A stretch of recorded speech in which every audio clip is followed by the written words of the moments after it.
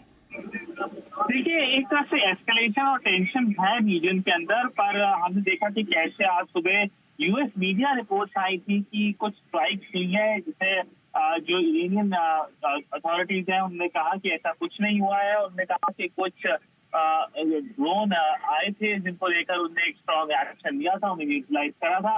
पर ये दिखाता है कि ओवरऑल एक जो टेंस सिचुएशन है वो काफी डेलिकेट बनी हुई है। मैं आपको बता दूं कि इरानियन जो काउंसिल सेक्शन है डेमास्कस में, उस पर एक अटैक हुआ था, उसके पीछे इजराइल का हाथ था। उसके बाद हमने देखा कि कैसे ईरान ने स्ट्राइक्स करी पिछले हफ्ते और अब ये डेवलपमेंट आ रही है। पर कहीं ना कहीं भारत की अगर हम बात कर ले तो भारत में एनर्जी और जो डायस्पोरा है वो बड़े मसले हैं, क्योंकि भारत अपना जो तेल आयात करता है वो एक बड़ा परसेंटेज इस रीजन से ही करता है। और मैं आपको बता दूं कि भारत इसलिए बढ़ सकती है अगर तेल के दाम बढ़ते हैं अभी, और उससे इन्फ्लेशनरी इम्पैक्ट भी होगा फूड प्राइसेस के ऊपर।